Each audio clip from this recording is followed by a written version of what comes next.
you had to do example 34 and 35 to start off with. So if we look at this question, they tell you here that the firework shell is shot into the air from ground level. Please make sure it doesn't always go from the ground, and it will also not always end at the ground. So just make sure that you're reading your question nicely. They've given you the initial speed of 90 meters per second and the angle 60 above the horizontal. Also make sure that you read that properly, that it's above the horizontal and not vertical or above a surface like a ramp or something like that. The first question said, determine the time lapse between the launch of the shell and the explosion.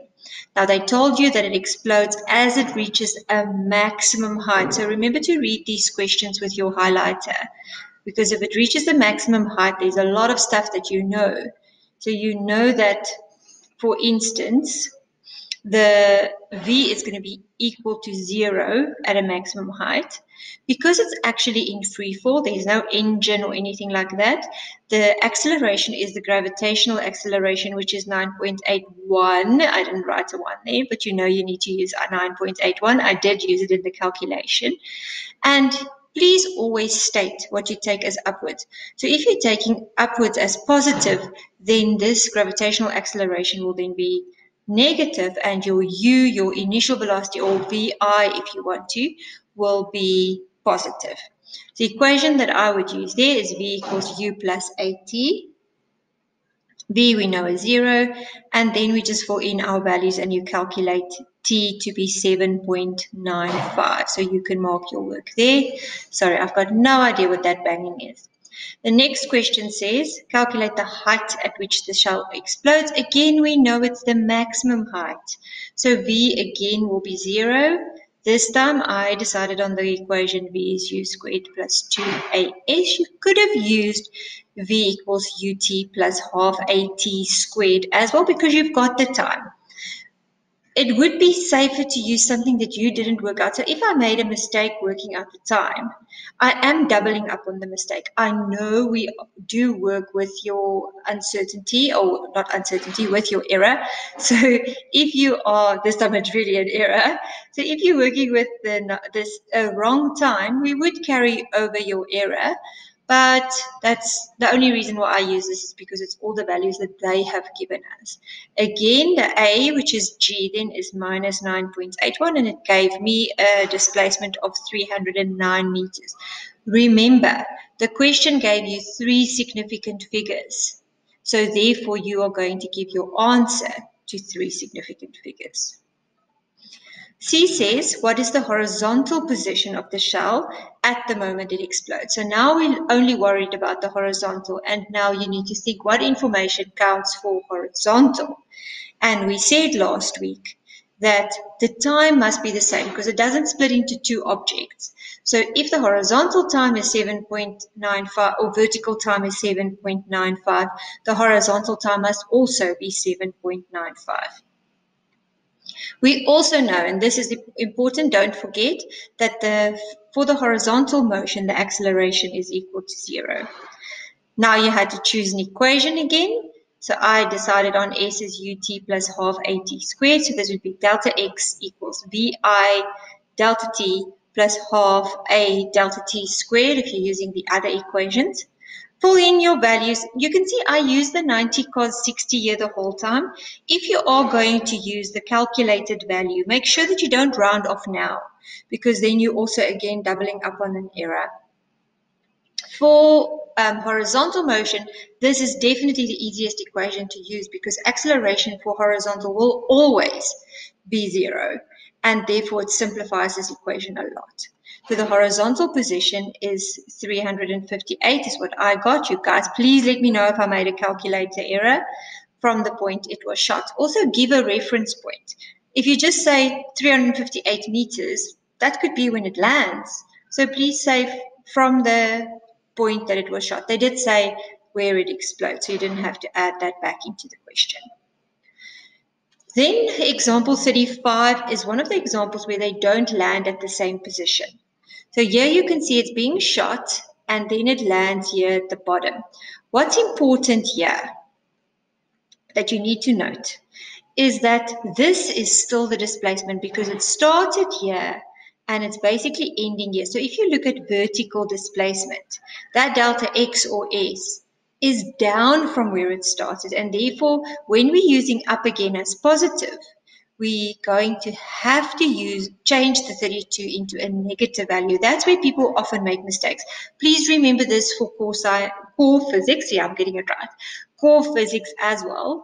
It will be negative because you look from the starting position to the end position.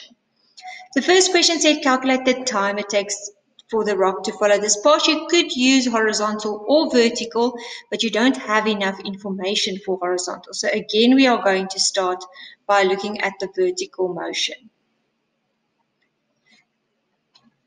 So there we go. For the first question, we have our triangle. So 35, always go and show what your vertical and your horizontal initial velocities are.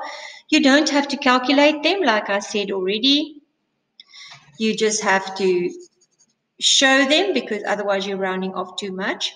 Now we know for the vertical motion, again, U is what we have from the triangle. The distance is minus 32 because I took up as positive again.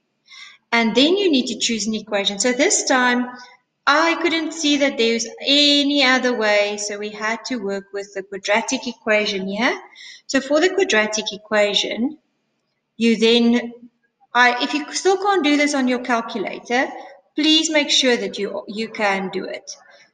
On your silver calculator, you should be able to solve for x.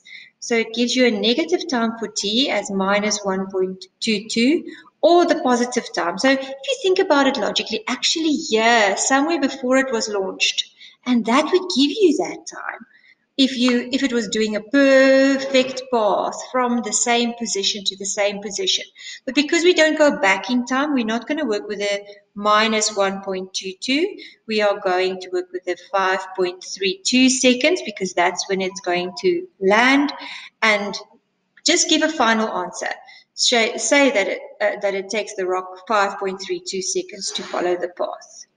So that was the answer for A. Now remember, if that is the time for the vertical motion, it's also going to be the time for the horizontal motion. So again, we're going to use the 5.32.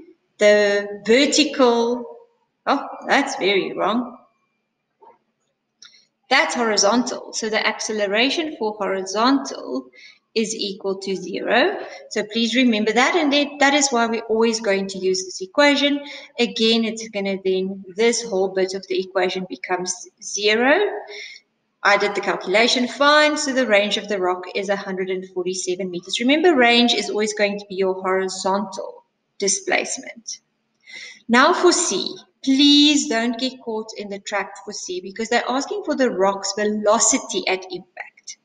Now we have our triangle and we know what vertical and horizontal is, but what you need to realize is that this velocity that it hits the floor at, remember, it is a vector. So all you have is you can work out its vertical velocity that it hits at.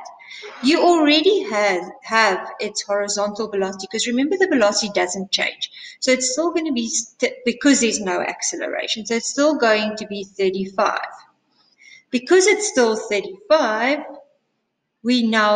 and we can work this one out, we still need to do the vector sum. Please don't forget that. So the horizontal velocity is the 35 cos 38, which you can work out now. I just added some decimal places to make sure I don't round off too much. And then for the vertical motion, we're going to use v squared is u squared plus 2as because I don't have the time. Yeah, we don't have the time to hit, do we? You could have used another equation because you do have the time. You know that the time that it takes. But again, I always use the safe option to rather use equations where I'm using their values instead of my calculated values. So I get my plus minus. Please remember, square root, you actually end up with a plus minus. And you need to definitely, for A-level physics, tell me, interpret that sign. You need to say it is then therefore 37.26 meters per second downwards. So we're actually using the negative one here. So you can't just leave your answer, you need to interpret it. If this was the only question, but that was not our final answer, so I'm just putting that in there. Now remember, it's a vector, and they didn't ask you for these separately, so you need to go and do the vector sum. So you're going to use Pythagoras, and you're going to get the vector sum. I think this is fine for all of you. Just get the square root of the two squares. And then you mustn't forget to give the angle, but just working out the angle is also not going to be enough. You need to work out the angle and then say, where is that angle? Because you could have done it here as well. So this would just be 90 minus 53.5. So you could have gotten that angle and then say to the vertical. But you need to refer to where you are using that angle. So for our case, it's 53.5 degrees to the horizontal. So always, for this final velocity, give a combined answer of the value to the correct decimal places. You can, or significant figures.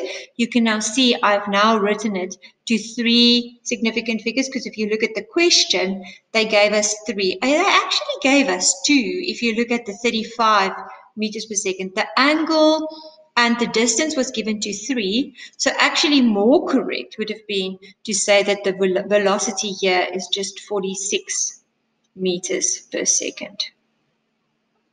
And then give the angle.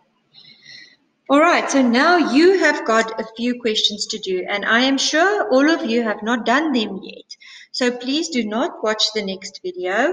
I actually think I'm going to stall it so that I can see that you actually have done these questions. So don't watch the next video until you have done the questions. I don't want you to just copy it. So please remember now, I've given you these. I said to you on the classroom, where is it? I said to you on the classroom here to go and do 15, 20, 24, 28, and 23. Now, I want you, and I'm only going to record the answers for 15, 20, and 24. I want you to post, I'm going to create an assignment now. I want you to post 28 and 33.